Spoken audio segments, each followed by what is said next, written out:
Launched in 2018, the Scottish Government's Workplace Equality Fund was set up to ensure that everyone in this country had the opportunity to fulfil their potential. Over the piece, it's provided funding in the region of £2 million, backing projects designed to tackle discrimination. Well, Age Scotland is among the latest beneficiaries. The charity's head of policy, Adam Stachura, joins us now alongside Conor Forbes from Advice Direct Scotland, who are responsible for administering the grants. Morning to you both. Good morning. Morning, Gary. Conor, just fill us in a little bit more on the purpose here. This is about making sure everybody has the same employment opportunities.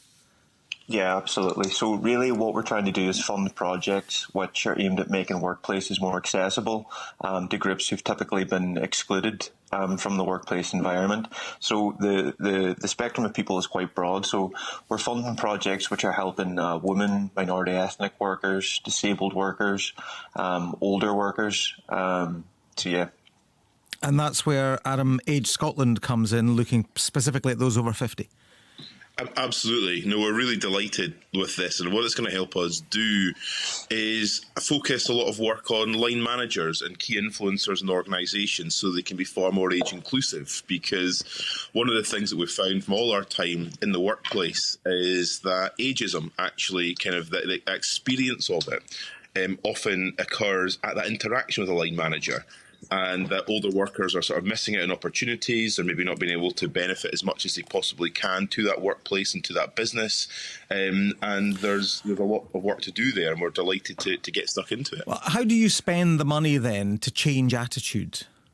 Well, a lot of this is actually having, good quality workshops with, line managers, key influencers. Those folks in the organisations are really affect culture. These things will be, face-to-face webinars or different kind of online sessions.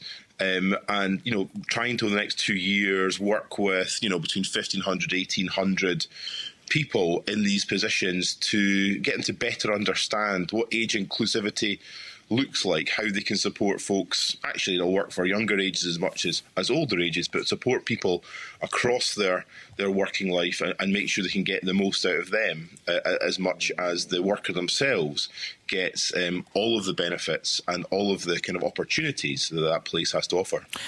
Conor, when you talk about the list of groups that are prioritised here, does that point to perhaps a degree of complacency in the past about how inclusive and diverse we've been, given that so many, it seems, potentially are facing discrimination? Yeah, I think that's definitely a fair point to make. And I think that the Fair Work Framework, which was published in 2016, has kind of set out the targets for how we can improve these environments in Scottish workplaces. And I think something like the Workplace Equality Fund and the funding which has been made available through it will definitely help improve these situations for these groups in Scotland. And how much are you actually handing out at this stage?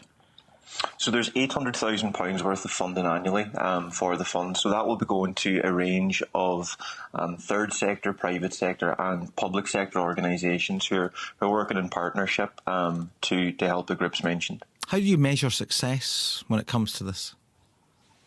So there's a range of different measures and metrics for success, and it really depends. There's 13 different projects which we're funding. And like I say, they're across all of the different sectors and they're across a range of different industries. So we're funding projects for things like women in STEM, so that will have different metrics, how we would measure success in that, compared to something like there's NHS Dumfries and Galloway are working to help women with disabilities in the workplace. So all these will have different measures, but what we want to see is hard, measurable outcomes, which we can measure and track, really, to prove that the fund works. Well, Adam, I suppose the same question to you, really, from Age Scotland's perspective. How do you measure success? And this will need, I presume, to be an ongoing situation. This is not something you could fix in 2 years. Gary, you're absolutely right.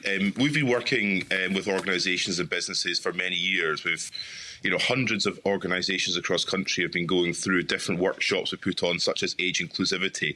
And the way we can kind of measure this really well is with the kind of attitude surveys with the line managers afterwards, and the kind of the track record speaks for itself, that effectively everyone that goes through these training courses can understand and affect the kind of change. They say that they understand what a age-inclusive workplace looks like. They understand about the kind of age being that protected characteristic, and understanding that existence of the biases and myths around age in the workplace.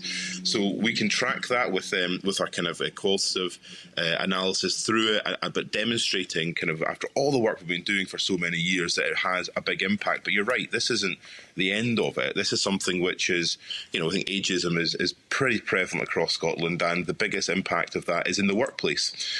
So there's a long way to go on this, but we're confident that we can do a very good job with the folks that we're going to work with. Gentlemen, we're grateful for your time this morning. Thank you both very much. Adam Stachura there from Age Scotland and Conor Forbes from Advice Direct Scotland.